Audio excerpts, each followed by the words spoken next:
Hey guys, it's Mike with Become the Night. Welcome back to another Song Suggestion Friday. I'm joined today by Ryan and Ben. Ryan and Ben, say hi to the people. What's up, guys? Here's how the rules go. You guys put your comments in the comments section. There's suggestions or something. There's words in that down. Yeah, you put your suggestions down there. I pick them. I throw them in a poll on Patreon. If you guys want to take part in that Patreon poll, go on over to the link in the description. Go to my Patreon page. Pledge $5 or more a month, and you can take part in that poll to choose what we listen to. The top voted ones get put on another list. We listen to them. We give our feedback. Our feedback goes on a grading scale of plus, equal sign, minus sign. Plus sign means we would actively seek that out again. Equal sign means we really don't give a shit but wouldn't turn it off. Minus sign means we would actively avoid it like the fucking plague. Let's go. Nope.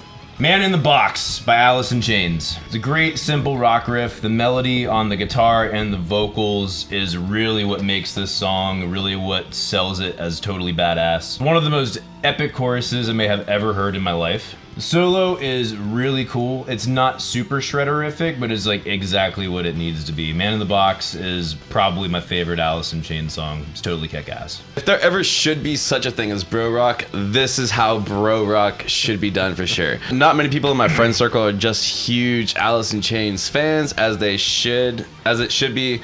But this song is actually like it's the only song of Alice in Chains that people like really thoroughly enjoy. It's got great riff, great melody. He's got great vibrato in like the right places on his vocals, which actually shows a lot of control on his part.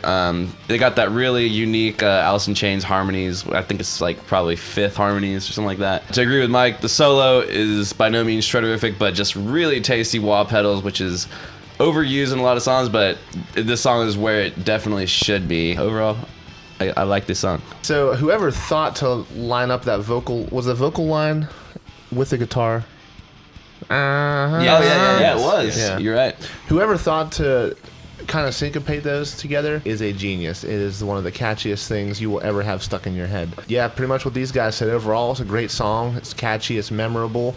There's not a part that lets you down. The chorus is intense, and the vocals are awesome throughout. Total grade for this song, 2 plus signs. Total grade for this song, a single plus sign. Total grade for this song, 1 plus sign. March of the Black Queen by Queen. It's kind of like another Bohemian Rhapsody, but more focused on the quick rhythms than it is on the grandeur. Brian May and Freddie Mercury, once again, showing us how much ass they can kick. Probably my favorite vocals from Queen from any of the songs I've heard thus far. This is actually my first time listening to this track. And as far as song structure goes, it actually has some proggy elements to it, especially with the regular song structure changes. It's pretty cool. The guitar solo, I think there might even been more than one guitar solo. Kicks ass. Brian May, one of the tastiest of them all. And just when you think it's over and it's all like mellowed out like it'd be the end of Bohemian Rhapsody, it just like explodes out of nowhere into a really quick like 30-second ending. This song actually popped my cherry in quite a few different aspects. A, it was the first Queen song I listened to. B, it was the first song I ever took notes for. That is not the first Queen song you listened to.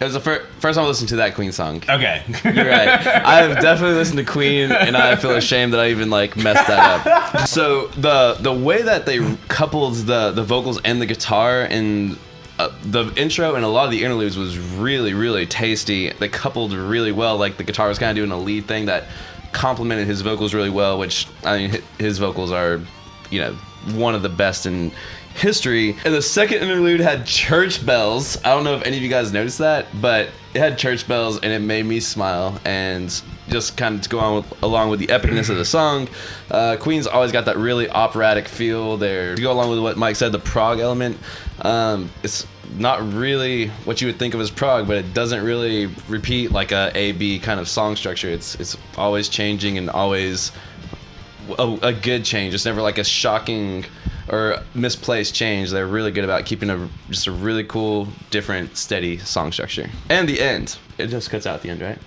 I don't know. Nap time, like part of that, and then I'm pretty sure it comes out with like another strong ending, but overall, like really cool, dynamic song.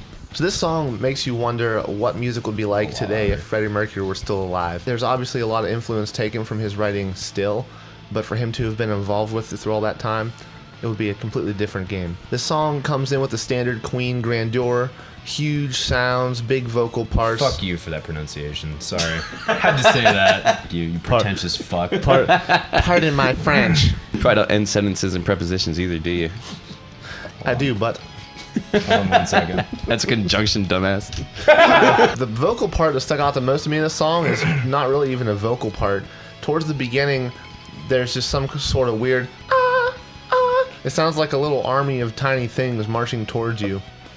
Yeah, that's the part with the guitar I was talking about. Is it? Dope part, yeah. That's pretty cool. Overall, the songwriting is explosive, and the band members all pull off what they're supposed to do flawlessly, making this a complete piece. Total grade for this song, 2 plus signs. Total grade for this song, 3 plus signs. Total grade for this song, 1 plus sign. Tommy the Cat by Primus. This bass line was super kick-ass. Really, really loved the bass line. For me, that was my favorite part of the song. The vocals were fun. They were not my usual style that I like, but I don't know, for some reason this delivery seemed appropriate to me. The lead guitar parts at most points of the song were more annoying than anything else. I think they more likely detracted from the song. The guitar solo itself was actually pretty cool, but again, a little bit more eccentric than what I thought it needed to be. The mix is very room heavy, very dirty, and the vocals kind of sounded like if Mr. Krabs had a Charlie horse. All in all though, I would say the song has a really cool groove. The drums and the bass definitely make this song for me. I have a bunch of friends that enjoy Primus, and I've listened to a few of their songs, and every single song I've heard has been terrible, and this one was not an exception. It had an unsettling intro, and I was like, you know what, it's probably gonna get good. And no, there's no questioning his skill on the bass. Like, the guy's a great bass player. Not doubting that. But it had like an unsettling intro, and I was kind of hoping for the best, like it'd come through, and then the vocals come in, and it was immediate sadness for me. Like, I was like, what the hell is this? I was actually like physically ill. I don't know what it is about that vocal style. I know it's not really popular, but it's used through more bands than just Primus. The solo came in, and I was actually kind of pleased because it was the first time the guitarist did not do a dive bomb. Like, it was literally only like actual like musical notes he played the entire time, and It was actually musical. yeah, it was actually musical. And honestly, like, if I just heard the solo, I would still hate the song. But it was just such like a relief to like not have like noise and obnoxious like vocals going on. I liked it, so that's kind of a kudos to them for making a song so terrible it makes you appreciate terrible music in a way. Towards the end of the solo, he started doing like this like syncopated slide down with the bass, and it was already getting bad again. And then of course after the solo stopped, it just went right back to those really like hard to listen to vocals, and they're just very, I don't know, unsettling is the best words I can think of for this song. Yeah, the intro to this song is really catchy and kind of drives. The bassist is great. The drummer's great. You can't spell funky without fun, and that's what these drums were for me. The vocals were just flat out annoying. I don't know if anyone actually likes them. I'm sorry if you do. I kind of had a similar but opposite feeling about the song from Mike, whereas I thought the guitar licks in between the vocal parts were fun, and I wanted to hear them not stop, and I did want to hear the vocal parts stop. Total grade for this song, equal sign. Total grade for this song, 2 negative signs. You only get 1 negative sign.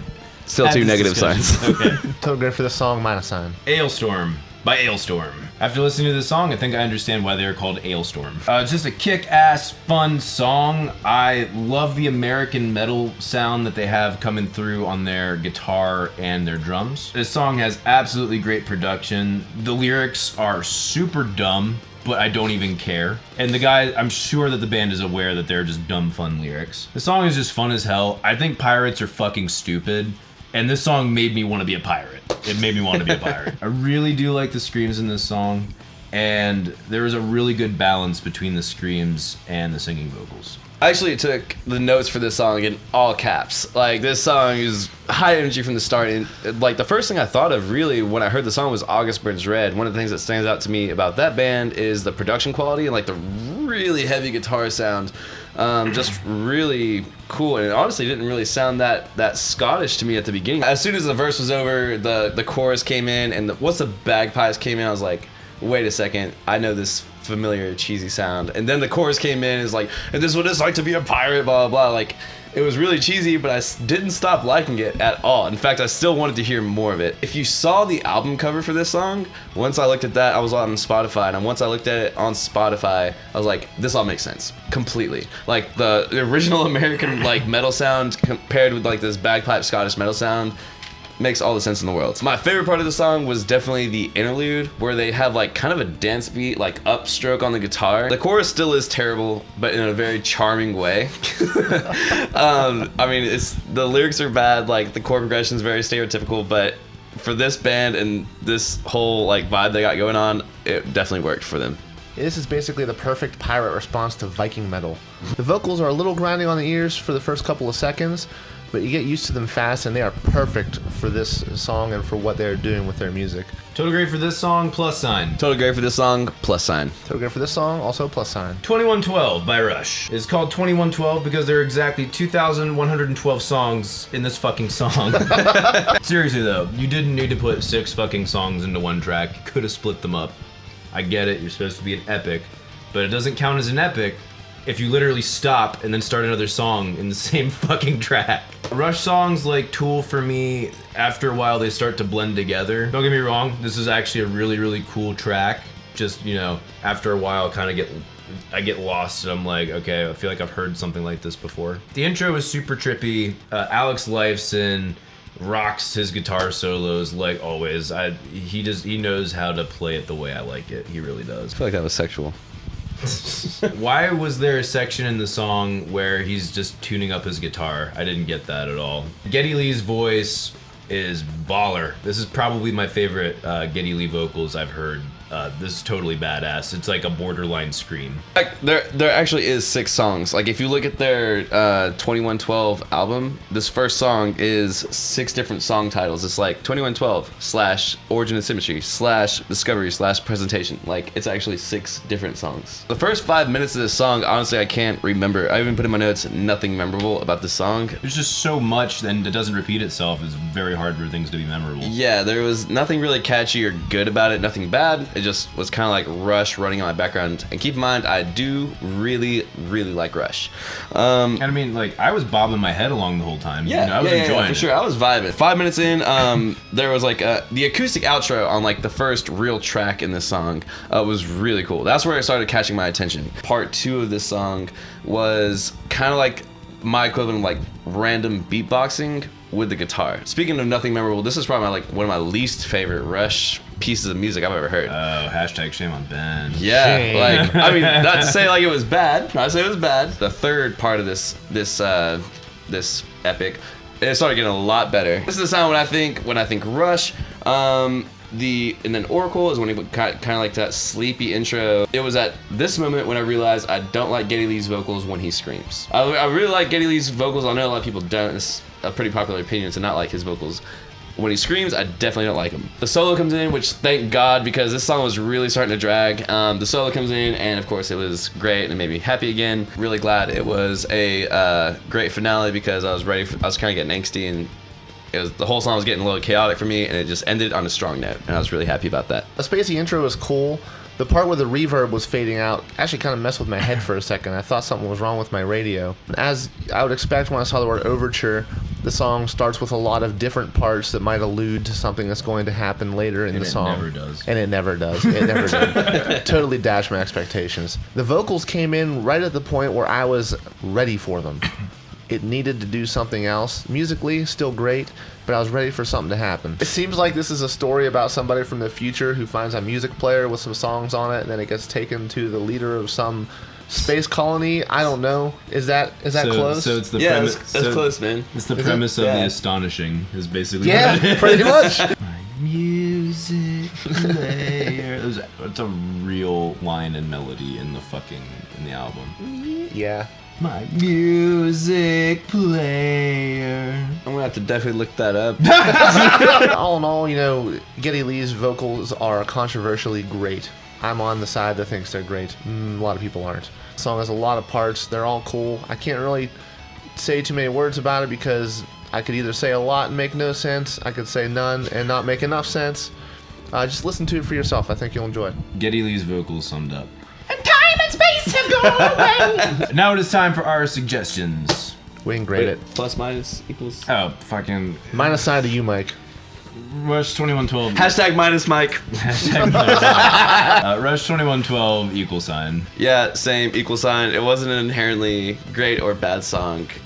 There's It's nothing just- that's gonna make me come back to this. It's just Rush. No one's gonna have it on their car anyway, so I don't have to worry about it. I'm gonna give this song a plus sign. And now it is time for our suggestions. My suggestion this week is 25 or 6 to 4 by Chicago. Chicago is one of those bands that I think a lot of people love and they don't even realize it. And if they don't, they probably haven't listened to Chicago. They're a fucking great band. They wrote stuff in a more of a classic R&B style, not the shit that passes for R&B nowadays. This song in particular has a heck of a lot of heart, has one of my favorite chord progressions, as well as is a total kick-ass guitar solo in there. So badass. One of my faves.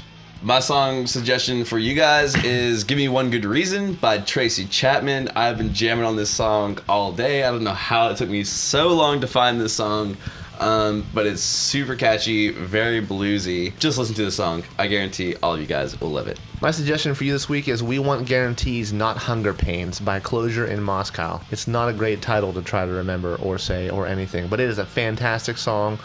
Band I think is out of Australia. Just rockin' tune. Great vocals, great guitars. It's actually off their EP, so the production might be a little iffy, but I think you'll like it. That is it for Song Suggestion Friday. Thank you guys so much for joining us. Please leave your suggestions in the comments section. Please just leave one suggestion per person. I will fucking delete comments if I see more than one suggestion. If you guys want to take part in the Patreon poll, please go to link in the description. Go to Patreon, pledge $5 or more a month, and you can also take part in that poll. Thank you guys so much for watching. See you in the next video. Rock on!